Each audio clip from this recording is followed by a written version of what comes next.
He served as an officer, Edward Bylling. He served as an officer in the Army of the Commonwealth, and while at Leith in Scotland, was convinced of the correctness of the doctrines of George Fox by his preaching. He had been living apart from his wife, but was induced to receive her again, and they afterwards lived happily ever after. He published several pamphlets in behalf of friends between 1659 and 1665, all of which were printed in London. In 1684, with others, he was tried at Guildhall, London, for attending a meeting at White Hart Court and creating a riot. He was found guilty and fined 4 nobles, which he refused to pay, and in that default was sent to Newgate prison for 3 weeks. He became involved in his financial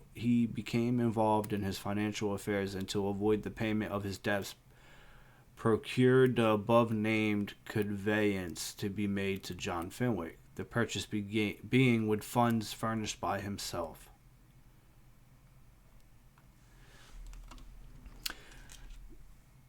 We're getting too far. I don't want to get into all that yet. But what we just read there, he ends up in prison due to the Quaker stuff. And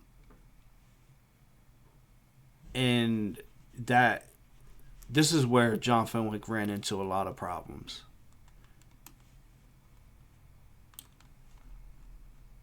Okay, back up here. He served as an officer in the Army of the Commonwealth, and while at Leith in Scotland, was convinced of the correctness of the doctrines of George Fox. So he met George Fox in Scotland.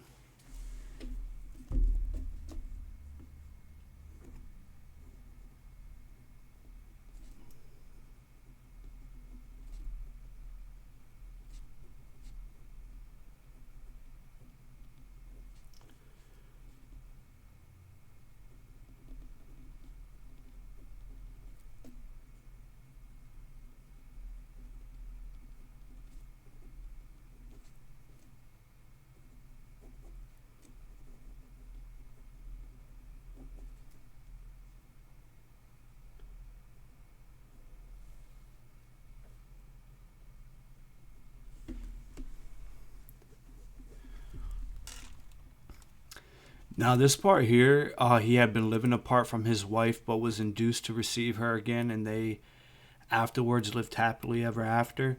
They were going to divorce, and George Fox counseled them.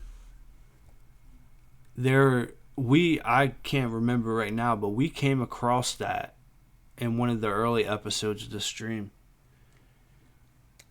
I'm pretty sure George Fox counseled them. I have a feeling that this is the time frame where, like, everyone, all the main characters are starting to come together. William Penn, George Fox, Edward Billings, John Fenwick. There's like 3 other cats we haven't come across yet.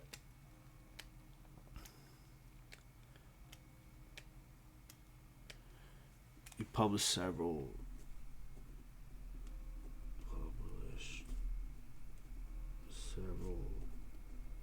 Pamphlets between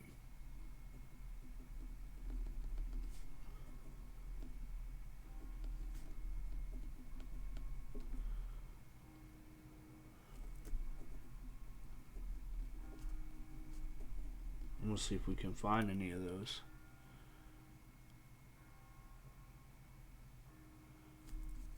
(1684) tried at Guildhall,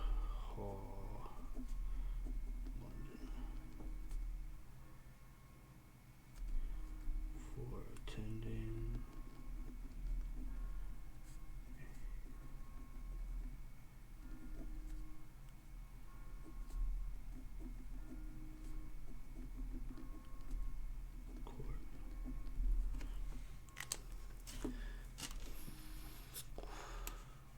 what was he fined? He created a riot.